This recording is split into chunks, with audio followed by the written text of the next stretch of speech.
Target 2 emas badminton SEA Games 2025 Indonesia realistis. Namun, akankah bulu tangkis merah putih mampu melampaui ekspektasi di tengah persaingan ketat?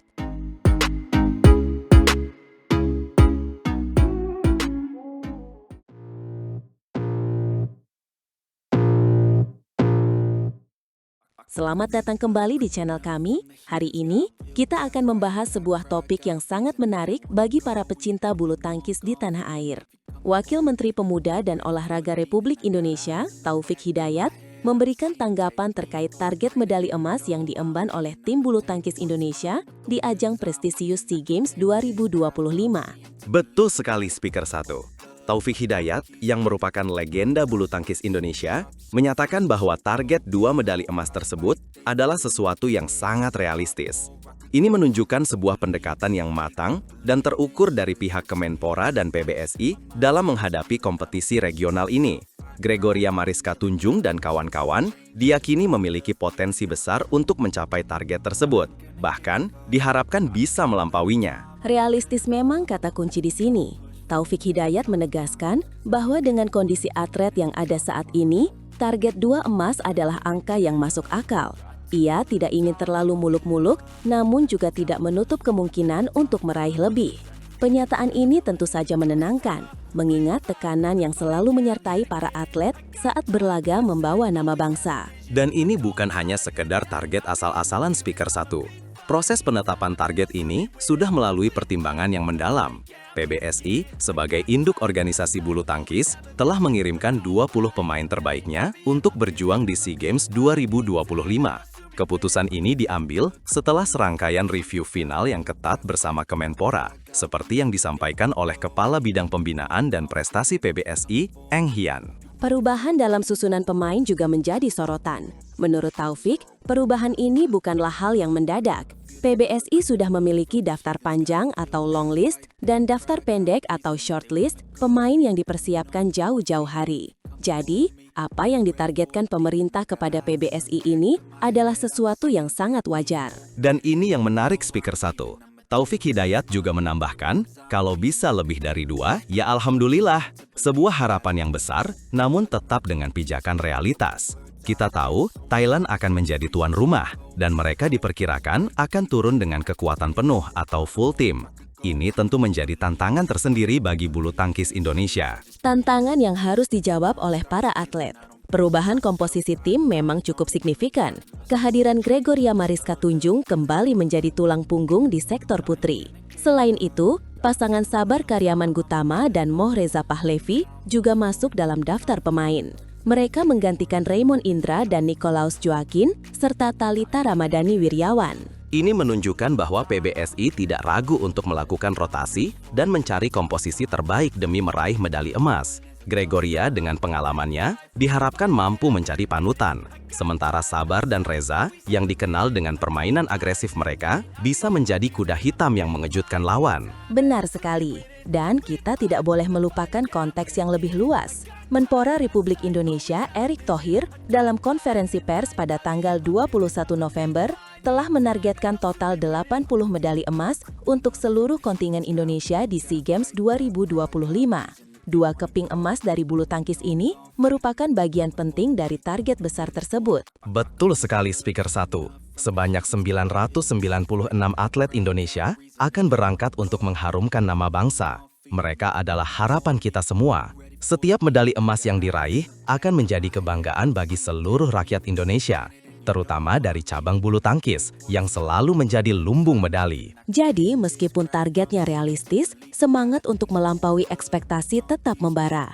Dengan persiapan yang matang dan komposisi tim yang telah disesuaikan, kita semua berharap bulu tangkis Indonesia dapat memberikan kejutan yang membanggakan di SEA Games 2025. Jangan lewatkan setiap momen perjuangan mereka. Kita tunggu saja bagaimana Gregoria Mariska Tunjung, Sabar Karyaman Gutama, Moh Reza Pahlevi, dan seluruh tim bulu tangkis Indonesia akan berjuang habis-habisan di lapangan hijau.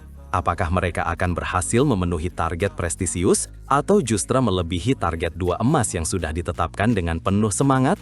Hanya waktu yang akan menjawab segalanya. tetap dukung pahlawan olahraga kebanggaan kita. Terima kasih sudah menyimak. Jangan lupa untuk terus mengikuti perkembangan berita olahraga bersama kami. Sampai jumpa di episode berikutnya.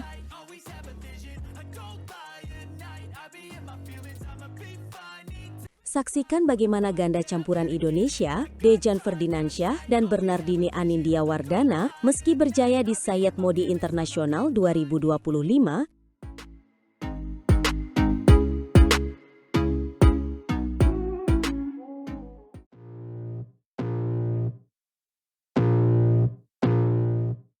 justru ungkap fakta mengejutkan soal kekurangan fundamental. Selamat datang di channel kami. Hari ini kita akan mengupas tuntas kisah inspiratif dari arena bulu tangkis internasional. Duo fenomenal kita, Dejan Ferdinansyah dan Bernardini Anindya Wardana. Betul sekali Speaker 1. Kemenangan mereka di Sayyid Modi Internasional 2025 menjadi sorotan. Pencapaian membanggakan, Super 300. Tapi, menariknya, Dejan justru mengungkapkan adanya kekurangan setelah turnamen. Kekurangan seperti apa yang dimaksud? Nah, ini dia intinya. Dejan Ferdinansyah yang rendah hati tidak larut dalam euforia. Dia jujur mengakui bahwa meskipun berhasil membawa pulang gelar, masih ada pekerjaan rumah yang harus dibenahi. Bayangkan, mereka sudah di level Super 300, mengalahkan wakil Thailand yang tidak bisa dianggap remeh, Pakapon Teraratsakul dan Sapsire Tairatanachai dengan skor 21-19 dan 21-16 di final. Luar biasa. Pertarungan sengit yang dimenangkan ganda campuran kita. Mental juara sejati tidak hanya berhenti di podium, selalu ada ruang perbaikan.